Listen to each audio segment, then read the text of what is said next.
Before we go, I'm just going to tell you a quick little story. Now, this is a true story. This is not one of those Spalding Gray stories.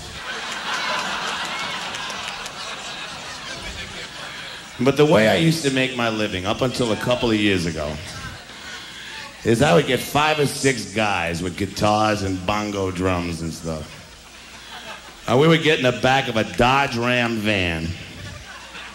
And we would travel all over these great United States, opening up for heavy mental acts in hockey rinks. And what a clientele we used to get, ladies and gentlemen. Some of the most delightful kids you'd ever want to meet in your life. You know, these kids with the safety pins through their face and the eye out and the whole bit. Some of you probably know these kids. Some of you probably have these kids. We'd like to especially thank you.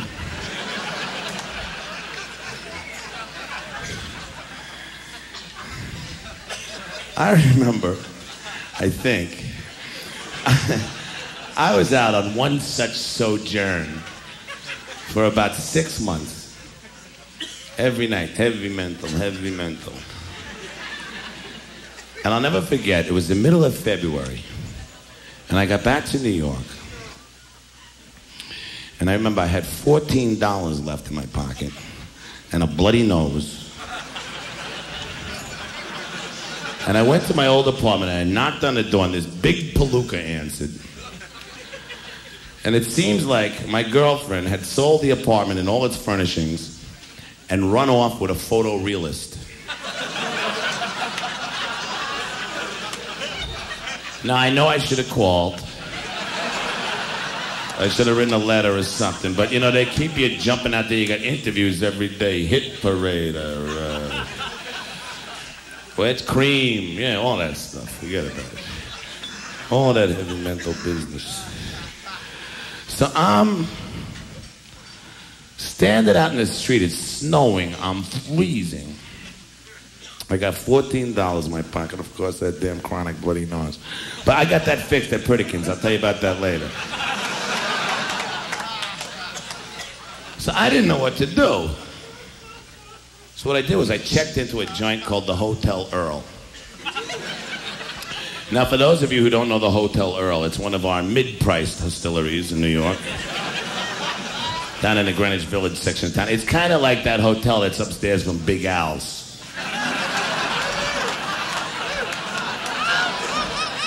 I don't want to mention any names because we're on the radio here, you know. I know there's a lot of people listening in that hotel. Well, this is going to make them feel really sentimental.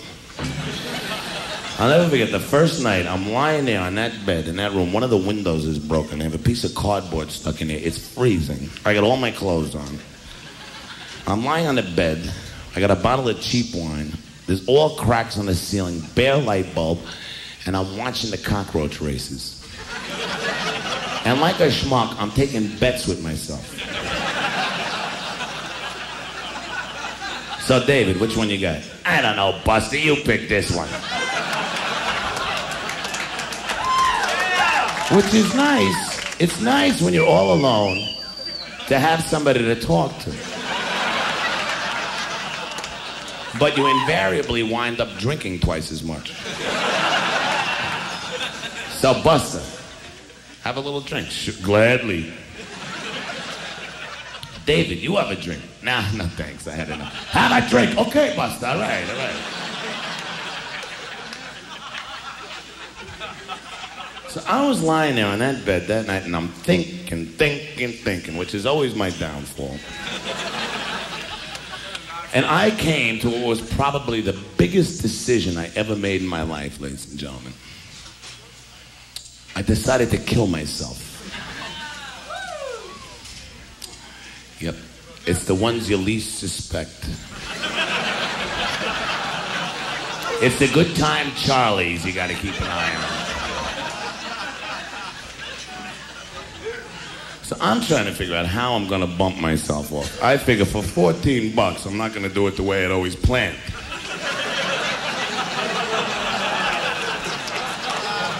So I'm looking for an alternative, preferably painless method. And all of a sudden the telephone rings. Now it's a long distance call from Ocho Rios, Jamaica in the West Indies. And who is it but my old pal, Eek-A-Mouse, the reggae superstar. I pick up the phone, he goes, "Hey, Poindexter, man, how's things in the apple ting and ting, man?" I say, "Eek, are you paying for this call? Because I can hear you from Ocho Rios without the phone." Now, me and Eek-A-Mouse, we're all pals. We're great. We've done a lot of tours together, especially in the South. We were Bafo in Biloxi. So I figure I'll tell Eek what I'm up to. He can explain to all my friends what happened. This way I don't have to go through all the rigmarole with everybody, because you know, I'm the kind of guy that'll try to talk out of it.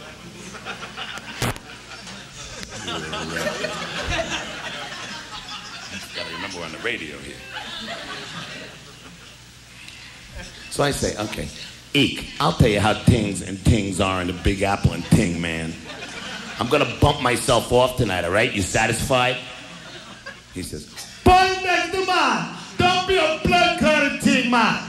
You come down to Ocho Rios, you spend 3 days with my mother on roots treatment, man.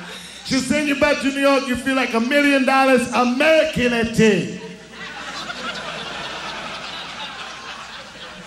Now, I feel like 3 days I got for Mrs. Hilton. That's Eek-A-Mouse's mother. You don't think it was baptized Eek-A-Mouse, do you? Come on. This is the kind of woman, she puts on a humongous pot of curried goat on Sunday afternoon. You come in off the beach whenever you damn well feel like it and help yourself. It's very cash. I can live like that. So I says, "Eek, here's the real deal, man. I'm going to be on the first plane down to Ocho Rios in the morning. You pick me up 2 o'clock on the dot in the VIP lounge of the Ocho Rios airport." What, you been to that airport? Okay, it's a small but adequate VIP lounge. Eek-A-Mouse says, "Soon come," whatever that means.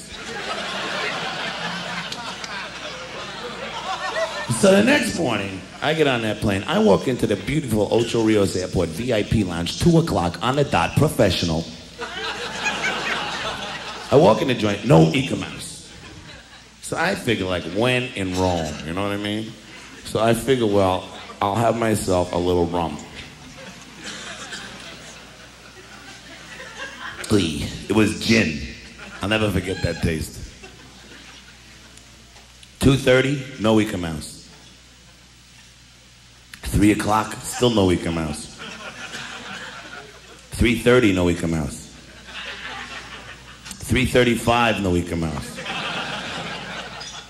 4 o'clock, 5 o'clock, no Eek-A-Mouse. But I'm starting to feel pretty good, you know what I mean? Like suicide is not #1 on my agenda. I'm also starting to figure out what soon come means.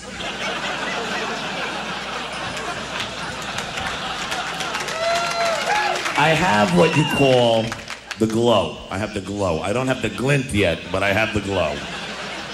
I may get that glint tonight. There's nothing I like better or prefer more when I get that glow is to have a brilliant conversation with someone. One-sided, albeit, but a brilliant conversation. So I'm looking around the bar for a suitable conversationalist. And I see a guy at the bar who looks so familiar to me, it is driving me nuts. I can't remember where I saw this guy before. Is this somebody I saw on Playhouse 90? Was this that bum they used to use for an extra fourth for bridge at my mother's big game on Sunday afternoon? Is this Clarabelle without his makeup? All of a sudden it dawns on me. It's Noel Coward. I said, I gotta rap to this guy. You can imagine the anecdotes about show that we could swap. So I pull myself together, you know. best I can. I gotta clean my nose off a little bit. Let me tell you a little bit about my ensemble. I'm wearing a nice Hawaiian shirt. It's beautiful. A nice kind of Willie Smith cut-off checkerboard affair. Seemed I had forgotten my summer shoes and I was wearing a pair of motorcycle boots.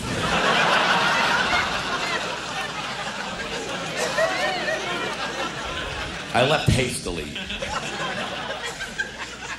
So I go up to this man and I tap him on the shoulder and I say, "Sir Noel?" And he looks at me and he says, "Yes." And I says, "I love you. Love, love, love to love you, baby." And he said, "Rap, rap, rap, rap, rap, rap." I mean, you know, he used to hear this all the time. Now, I figure I gotta get into a rap with this guy, so I start telling him, "Listen, man, I've read all your books. I read your biography, your autobiography, I got your picture books. I love them. I love your records. I got all your records. That Live in Vegas is my favorite record, that song about the wild party. I just love it. I seen all your plays. I seen Private Lives with Lick and Diz 3 times.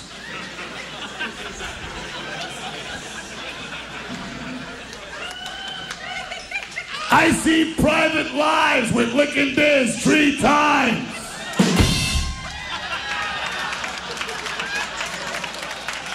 You know, you could be replaced with a floppy disk. What are you reading? The Glow Girls, Glorious Ladies of Wrestling. The Worst of Glow, the Showgirls versus Hollywood and Vine. Very intellectually stimulating. The Soul Patrol, Hip Dictionary. All right, girls, use the following word in a sentence. Abby. Abby all over you like stink on cheese. This is what you read. It is so hard to get good help these days.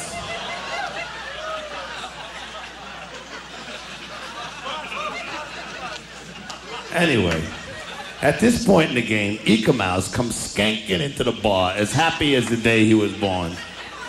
And he says to me, "Hey, Poindexter, man, what you doing talking to the bald-headed thing?" I says, "Eek, will you chill with the Rastafarian rhetoric for about 5 minutes? This is no coward. He's humongous in England." Let me tell you a little bit about Eek-A-Mouse. He's about 6'9" above sea level. And he wears some of the most outlandish costumes you've ever seen in your life. This particular day, I think he was trying to get at a matador motif. I'm not sure, but it looked good.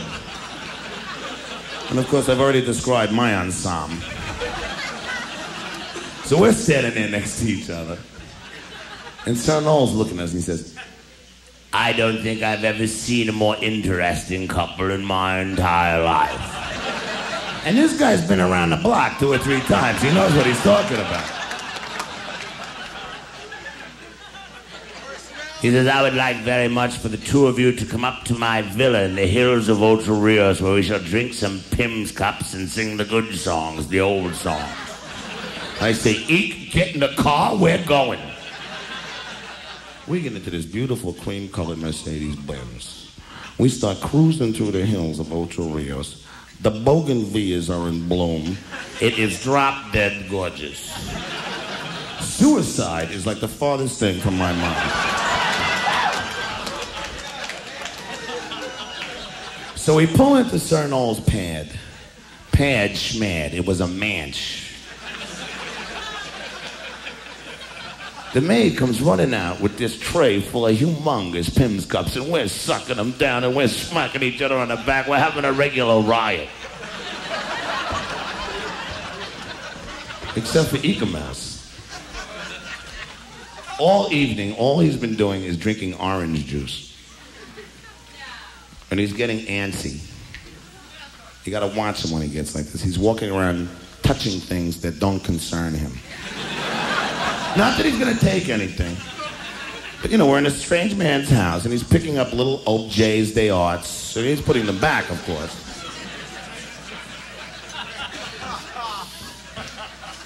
He goes over and he sits down by the piano, pulls up the stool.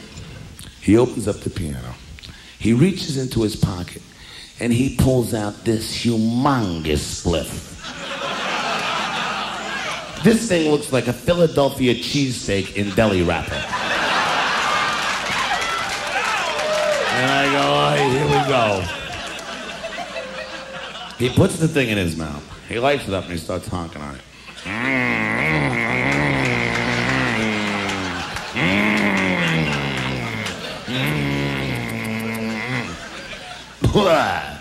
He's got this big cloud of smoke around his head. And he starts playing this little ditty. Ribbit. Slang dang dilly. Banging a banging gingo. Ginging a banging gonging. Ginging a banging gingo. Ging a banging gonging. All day, all night at the party. Everyone feel happy and arty. Everyone smoking Sentaminga. Ginging a banging ginga. Here come the dreadlocks mother. Smoke since 20 years already. A banging gonging. Ging a banging gingo. Here comes that Jamaica daughter. That girl talking tough your patois. The actress says a Sentaminga sir. Stop the music. Stop the music! Stop! This is ludicrous. A man in a tuxedo in San Francisco singing this music. It's nuts. But take it from me, Eek-A-Mouse did a delightful job on this song. He really did. At this point, Sir Noel's got the window open. He's airing the place out. Eek-A-Mouse goes over and lays down on the daybed and starts snoring. The maid comes out and grabs the ashtray. Now, where she went with that roach, I will never know. It was enough to keep a Vietnamese village high for a week. Now, me, I was dying. I was desperately trying to keep the vibe alive in that room. It was very important to me. So I go over and I sit down by the piano and I say, Sir Noel, I have also composed the song. And ladies and gentlemen, you have been seriously such a delightful audience. I would like to dedicate this song to each and every one of you. Thank you.